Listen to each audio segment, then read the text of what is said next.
Now, here's what I do during the day when I've got nothing else to do.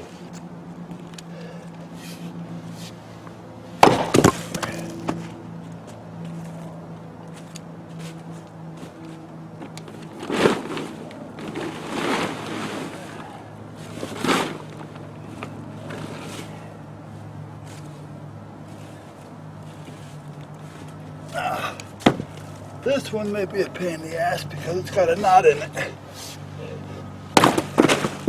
There we go.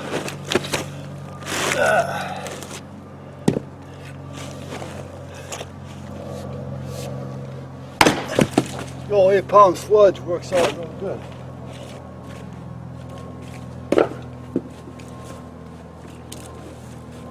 Well, that was going to be a little tough. Only because it's got an odd cut. There we go.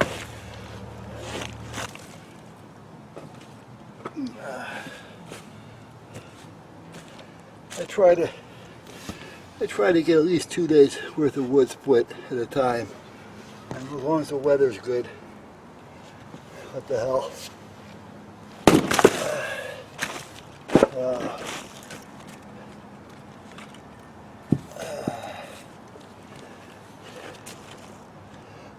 Besides, it's good exercise for the heart. Cut them with the chainsaw in half before I can split them.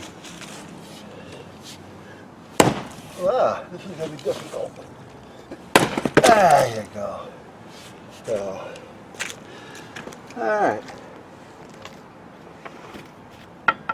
So that takes care of that. So, we got some done.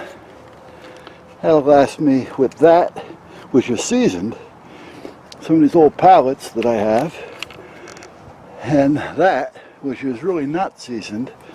It's still a little fresh, but when I add that, 2 or 3 pieces of that to 4 or 5 pieces of this, I get a pretty good fire.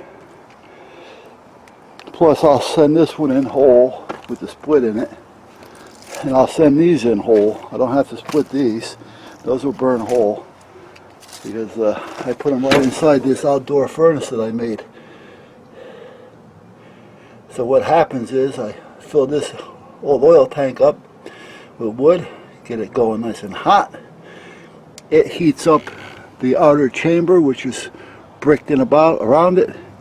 The heat rises through that pipe, goes right inside, and it heats up inside to like 74, 75 degrees.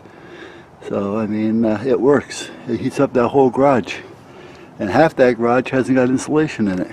So this here little heat exchanger that I put together works really well, and I load it up, it lasts all day.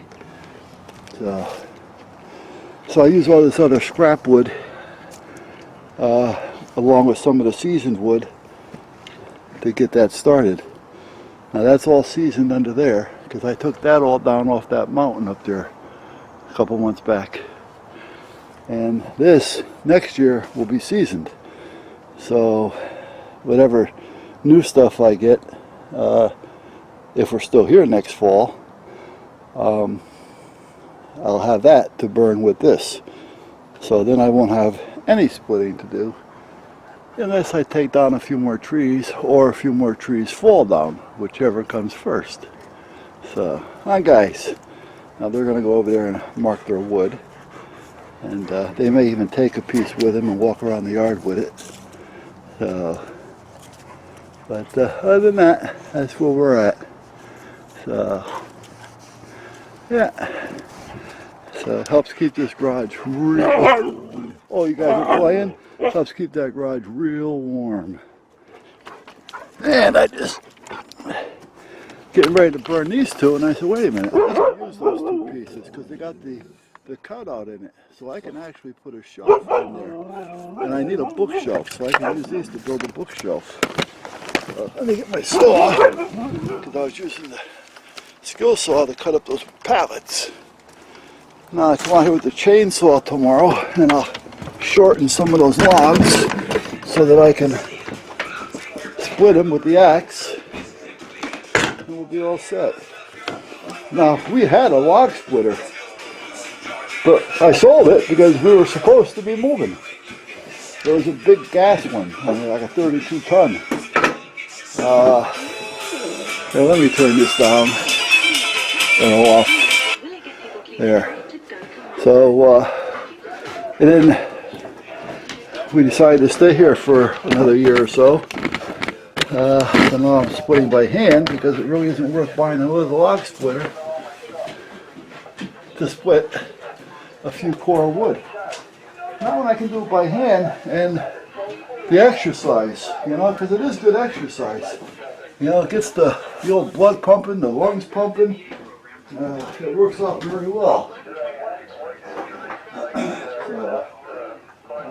Get the sweat going.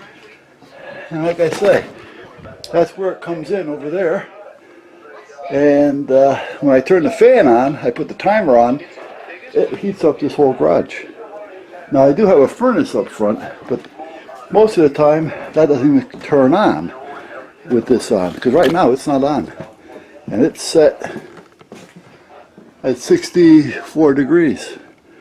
I'm going to actually turn it down to 50 degrees and let it sit. Oh, and this, sometimes I like this too, and this will burn. I see this is still burning, and it's giving me a little heat. So it all depends on how cold it is as to, you know, what I'm going to burn. Am I going to light just this one and let the little gas furnace kick on every now and then if it needs to? Or if it's real cold or windy, I light both of them. And the gas furnace, I'll put it at like 55, but it never really goes on because I'm telling you, this gets so hot if I'm standing next to it, it starts to burn your pants. I mean, it gets hot. So, alright, I'm done.